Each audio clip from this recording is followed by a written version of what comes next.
धनुराशींच्या व्यक्तींना रोजच्या जीवनात पूर्वकर्मानुसार जाणवणारे सकारात्मक व नकारात्मक परिणाम हे ऐकून तुम्हीही म्हणाल, हो, अगदी 100% खरं आहे.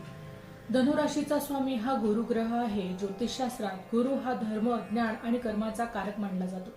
त्यामुळे या राशीच्या व्यक्तींच्या आयुष्यात पूर्वजन्मातील कर्मांचा खूप खोल आणि थेट प्रभाव हा रोजच्या जीवनामध्ये आपल्याला पाहायला नक्कीच मिळतो. हे 6 अत्यंत प्रखर अनुभव नक्की ऐका. धनुराशीच्या लोकांच्या आयुष्यात अनेकदा अशी वेळ येते जेव्हा सगळे मार्ग बंद झालेले दिसतात, पण पूर्वजन्मातील एखाद्या त्यांच्या चांगल्या कर्मामुळे किंवा त्यांच्या पुण्यामुळे ऐनवेळी यांना कुठून तरी अदृश्य मदत मिळते. एखादी अनोळखी व्यक्ती किंवा अचानक घडलेली घटना यांना मात्र त्या संकटातून सुखरूप बाहेर काढते. यांच्या पाठीशी कायम एक दैवी शक्ती उभी असते, यात मात्र शंका नाही. पूर्वकर्मातील काही न मिटलेल्या हिशोबांमुळे हे लोक ज्याच्यावर सर्वात जास्त जीव लावतात किंवा ज्यांच्यासाठी वाटेल ते करतात, त्यांच्याकडूनच यांना सर्वात मोठा धोका किंवा अपमान किंवा मनस्ताप हा सहन करावा लागतो.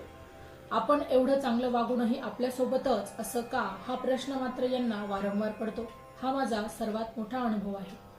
जानेवारी ते डिसेंबर 2026 चे मेष ते मीन राशींचे वार्षिक राशी भविष्य तसेच 2026 वर्षात घडणाऱ्या घटनांचे मासिक व साप्ताहिक भविष्यवाक्य विषयक व्हिडिओ पाहण्यासाठी डिस्क्रिप्शन मध्ये दिलेल्या लिंकवर क्लिक करा. व्हिडिओ अवश्य पहा, व्हिडिओला लाईक करा. तसेच आपले काही प्रश्न किंवा सूचना असतील तर चॅनलला सबस्क्राईब करून कमेंट करायला विसरू नका. पूर्वजन्मातील आध्यात्मिक साधनेमुळे किंवा ज्ञानाच्या उपासनेमुळे या लोकांना कमी वयातच खूप प्रलब्ध विचार मिळतात. समोरच्या व्यक्तीचा हेतू काय आहे किंवा भविष्यात काय घडू शकतं याची यांना आधीच चाहूल लागते. खोटे लोक हे एका नजरेत मात्र ओळखत असतात. अनेकदा रोजच्या जीवनात धनुराशीच्या लोकांना एक असा अनुभव येतो की त्यांची कोणतीही चूक नसताना विनाकारणच त्यांच्यावर मात्र खोटे आरोप लागतात किंवा त्यांना बदनामीचा देखील या ठिकाणी सामना करावा लागतो. ऑफिसमध्ये किंवा घरात दुसऱ्याच्या चुकीचे खापर मात्र यांच्यावरच नेहमी फुटतं. हे दुसरं काही नसून पूर्वकर्माच्या ओझ्यांची ही मात्र एक परतफेड असते.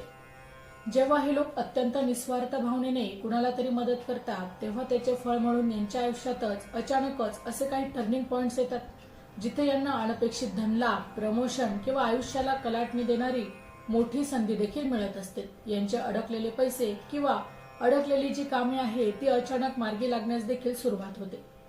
चॅनलवर येणाऱ्या प्रत्येक अपडेटसाठी आमच्या वेद भविष्याचा या व्हॉट्सअप चॅनलला फॉलो करा. चॅनलची लिंक ही डिस्क्रिप्शन मध्ये दिलेली आहे. धनुराशीच्या लोकांसाठी पूर्वकर्माच्या दोषातून मुक्त होण्याचा सर्वात मोठा उपाय म्हणजे लोकांना माफ करणं. जर यांनी चुका, राग, सुडाची भावना आणि अपमान हा मनात धरून ठेवला तर यांचा त्रास आणखीनच त्यांना वाढणार आहे.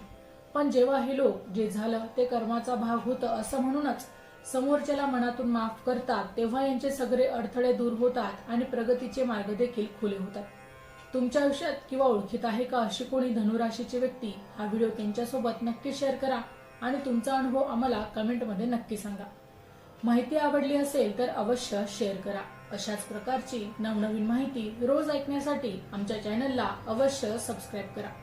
पुन्हा भेटू अशाच एका नवीन माहितीसह. तोपर्यंत श्री स्वामी समर्थ.